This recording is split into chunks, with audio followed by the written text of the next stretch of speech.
Namaste and welcome back students. So in our previous lecture we start the new chapter of our science, that is chapter number 5, separation of substance. Okay.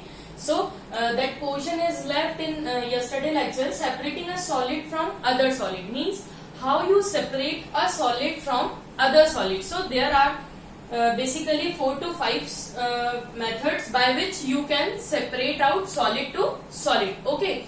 If you see, first method for from separation of solid to other solid is hand picking, second one is winnowing, third one is threshing, and fourth one is sifting. Okay, now discuss in detail in this PDF. Okay, so what is hand picking? You generally see your mom pick out something from rice or wheat.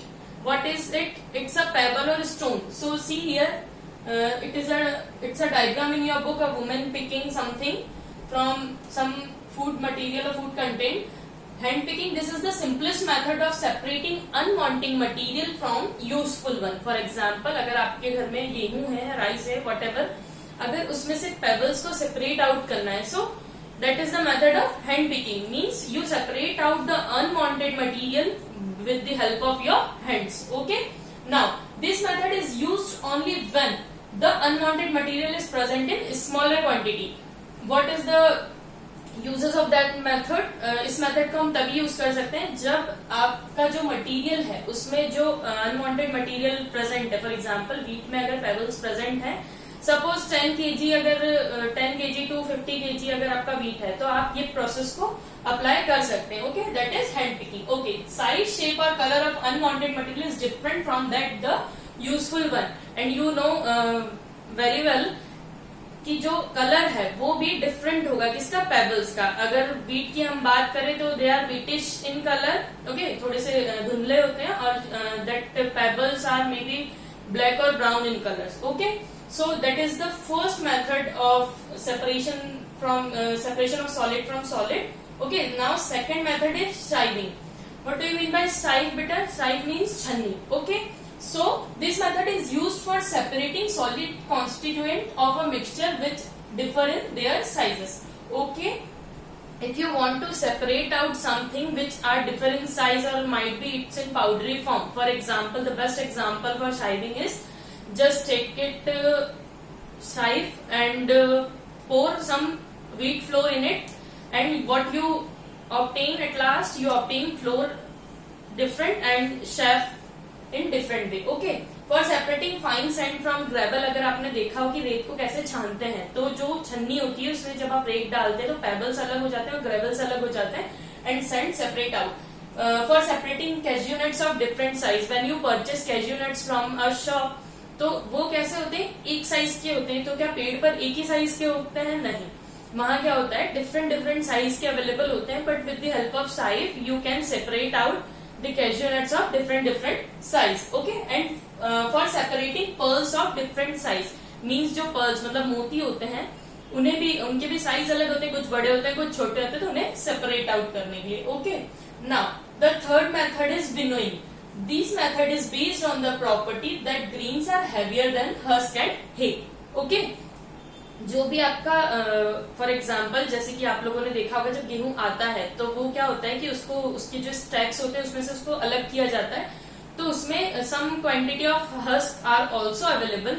Okay, तो जैसे ही आप winnowing के लिए अब जब आप देखेंगे उस गेहूं को, तो उसमें भूसा भी है प्लस गेहूं भी है. अब उसे सेपरेट आउट करना है. मीन्स गेहूं means wheat are heavier and husk is lighter as compare to wheat. Okay, so you just do the things like that. If you see the image in your book, that is winnowing. means एक कोई भी soup या टोकरी जैसा कुछ भी होता है, apparatus होता है, उसमें ऐसे ऐसे करके उसे हिलाया जाता है, तो उससे क्या होता है कि हैवियर नीचे गिर जाता है, जो लाइट पार्टिकल्स होते हैं वो उड़ जाते हैं. For example husk. Okay, now the fourth method is threshing.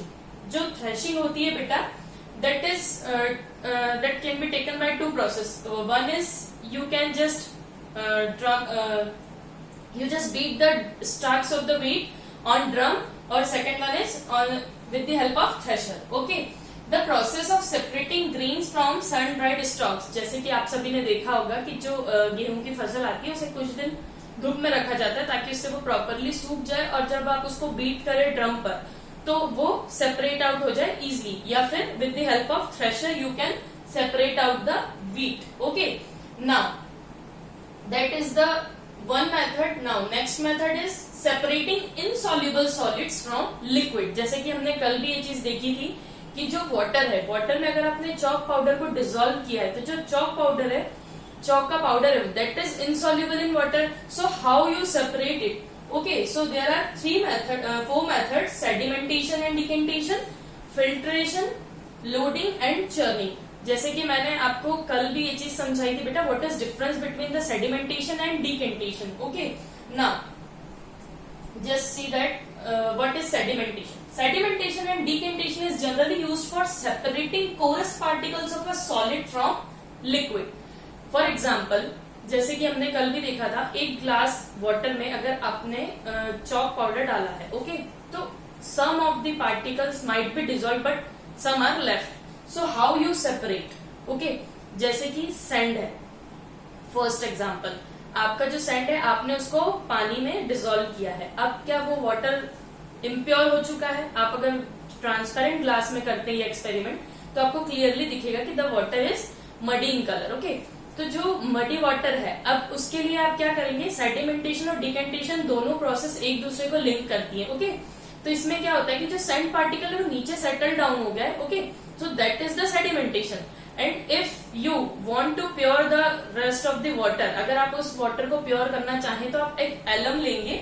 Okay, एक एलम का पीस लेंगे. इस एक्टिविटी में देखिए, यहाँ पर मडी वाटर है आपका, एक एलम के पीस को आपने जब उस वाटर में घुमाया, तो घुमाने के बाद क्या हुआ, जो फाइनल पार्टिकल्स भी थे वो भी सेटल डाउन हो गए. पहले हेवियर पार्टिकल सेटल डाउन हुए थे, then final particles also settle down in clear supernatant you got. What is supernatant? जो भी ये क्लियर वाटर आपको मिला है. देखिए, कोरस पार्टिकल जो सेटल डाउन हो गए थे, इसके बाद जब आपने उसमें फिटकरी को घुमाया, मीन्स एलम को घुमाया, तो फाइन पार्टिकल्स भी सेटल डाउन हो गए. Then some clear water rest on the upper portion of your beaker. तो अब ये जो क्लियर वाटर है, इसे आपको सेपरेट आउट करना है, but without disturbing the coarse particle layer. Okay, so that is called decantation. Okay, now the second one is filtration. So what do you mean by filtration? Sometimes in your home your mamma use chai chhanni, whatever, sieve to filter the tea. Okay, so filtration is the same process. This method is used for separating fine insoluble solid particle from liquid.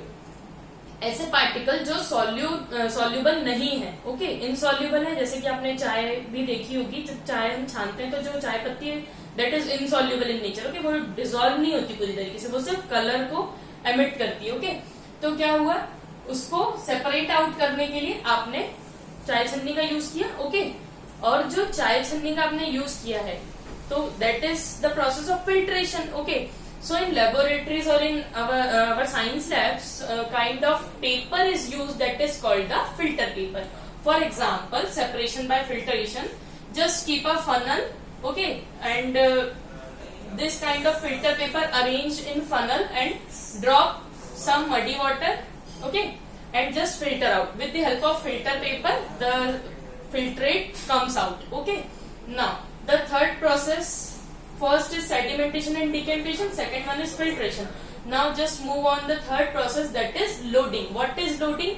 जो बेटा हमने sedimentation और decantation के साथ जो process की थी कि एलम को हमने उस बीकर में घुमाया था.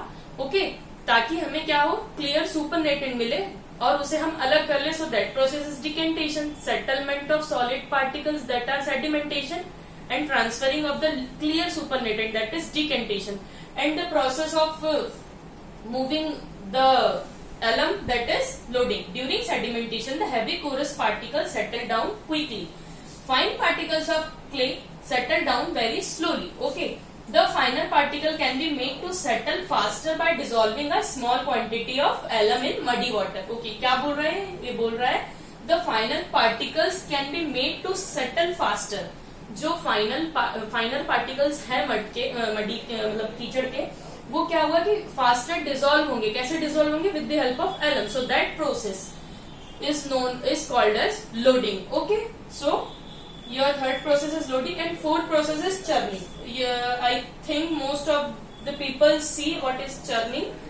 If you see, to separate out makhan from buttermilk, okay, so that is churning. This method is used for separating lighter particles of a solid suspended in liquid. जैसे कि आपने छाछ देखा होगा, छाछ में क्या होता है कि उसका पहले ही मक्खन निकाला जाता है, उसको जितना मथते हैं, मथना बोलते हैं उसको, मशीन से भी होता है, वो बाय हैंड भी आप कर सकते हैं. सो बटर में से उस बटर मिल्क में से उस बटर को ऑब्टेन करना, that process is known as churning. Okay, now so here we completed separation of a solid from other solid. Second one is separation of insoluble solid from liquid, and now third method is separation of soluble solid from its solution. So here two process generally we discussed. First is evaporation and second one is condensation. Okay, so now first of all how separation of salt take place in sea water. हम पहले ये देखेंगे कि जो सी water होता है उसमें salt का सेपरेशन कैसे होता है, तो इससे आपको इवेपोरेशन की प्रोसेस और भी क्लियर हो जाएगी. जैसे कि जो सॉल्ट का सेपरेशन होता है, जो सी वाटर होता है, आप सभी को पता है सॉल्ट इन नेचर होता है. ओके, और 1 litre of sea water extract about 3.5 grams of salt. Okay, तो यहाँ पर आप देखिए, ये एक बेसिक एग्जाम्पल के लिए है. एक ऐसे 4 बैट्स बना दिए जाते हैं, हालांकि वहां पर बहुत ज्यादा बड़ा होता है, इवन एग्जाम्पल के लिए बनाया है. पार्टीशन कर दिया जाता है, सी वाटर को भर दिया, ठीक है, और ये कहाँ होता है, बिल्कुल खुले एरिया में जहां पर सन की लाइट प्रॉपर वहां पर फॉल आउट करे. ओके, तो वहां पर क्या हुआ, जैसे ही इन चारों जो बेड बनाए हैं इसमें पानी भर दिया, इसके बाद जैसे ही सन की हीट उस पे आती है, और तो उससे क्या होता है कि इवेपोरेशन की प्रोसेस स्टार्ट होती है. तो उससे पानी जो वहां पर रहता है, सपोज दैट यहाँ पर आपने अगर 20 लीटर पानी भरा है, तो इवेपोरेट होते होते वो एक दिन में कुछ अबाउट 5 to 6 लीटर इवेपोरेट हुआ, ठीक है. इसके बाद वो फर्दर और इवेपोरेट हुआ, 1-2 दिन के अंदर वो पूरा इवेपोरेशन होकर वो पानी पूरा उड़ जाता है, बचता क्या है लास्ट में, salt. So by that process you obtain salt from sea water. Okay, now just move on the evaporation process. Evaporation is used to recover a solid substance from its solution. वही जो अभी हमने example में देखा था कि कैसे आप सी वाटर से उस सॉलिड मीन सॉल्ट को, salt is a solid in nature, okay, तो उसको कैसे निकाल सकते हैं. ओके, तो evaporation is use to recover a solid substance from its solution, कि कैसे आप सॉल्यूशन में से सॉलिड सब्सटेंस को ऑब्टेन कर सकते हैं. Okay, evaporation can be made quicker by heating the solution. जैसे कि हमने वहां पर जो बेड बनाया था, वहां पर सन उसे हीट कर रहा था, तो उससे इवेपोरेशन क्या हुआ, क्विक हुआ. तो वो भी यहाँ पर यही बात बोल रहा है कि evaporation can be made quicker by heating the solution.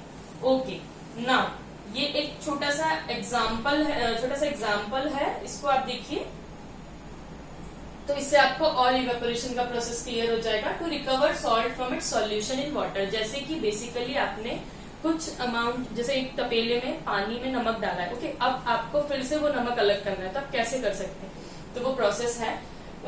First of all this material required China dish, iron stand. China dish बेटा ये जो बाउल जैसा आपको दिख रहा है, ओके, आयरन स्टैंड जो ये है, ओके, ट्राइपॉड जो ये आपका स्टैंड है जिसपे आपका चाइना डिश रखा हुआ है, वायर गॉज ये जो जाली है वो, ओके, एंड बर्नर जो जिसके लिए हम हीटिंग प्रोवाइड करेंगे, और जो कॉमन सॉल्ट सॉल्यूशन है, आपका जो चाइना डिश है उसके अंदर सॉल्ट सॉल्यूशन डाला हुआ है.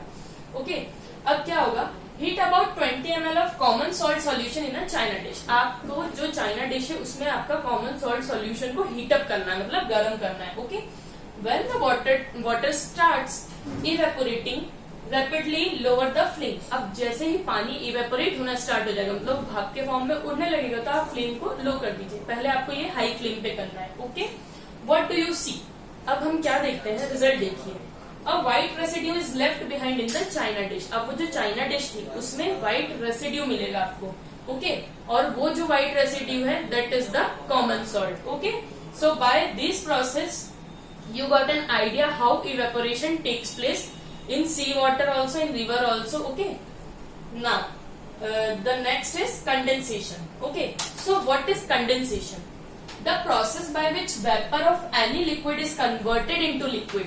ऐसी प्रोसेस जिसमें लिक्विड का जो वेपर है उसको आप कन्वर्ट करेंगे लिक्विड में, मींस उसके वेपर को ही आप लिक्विड में कन्वर्ट कर रहे हैं, सो that is called the condensation. यहाँ पर आपको एक एक्टिविटी में दिख रहा होगा बेटा, देखिए एक केटल है, उसमें पानी बॉईल हो रहा है, okay, water is boiling in that kettle and जहां से उसकी स्टीम निकल रही है, मींस उसकी नोजल से, तो वहां पर हमने प्लेट को अड़ा दिया है। देखिए यहाँ पर प्लेट अड़ी हुई है, तो इससे क्या होगा, जब ये वाटर बॉईल होना शुरू होगा, यहाँ से प्रेसिपिटेट होंगे, उसकी जो वेपर्स हैं वो आएंगी, और हमने एक बीकर रख रखा है, तो उससे क्या होगा कि इसी लिक्विड के हम वाटर वेपर्स को एज अ लिक्विड कंजर्व कर रहे हैं, okay. So the process by which vapour of any liquid is converted into liquid bye cooling is called condensation, okay.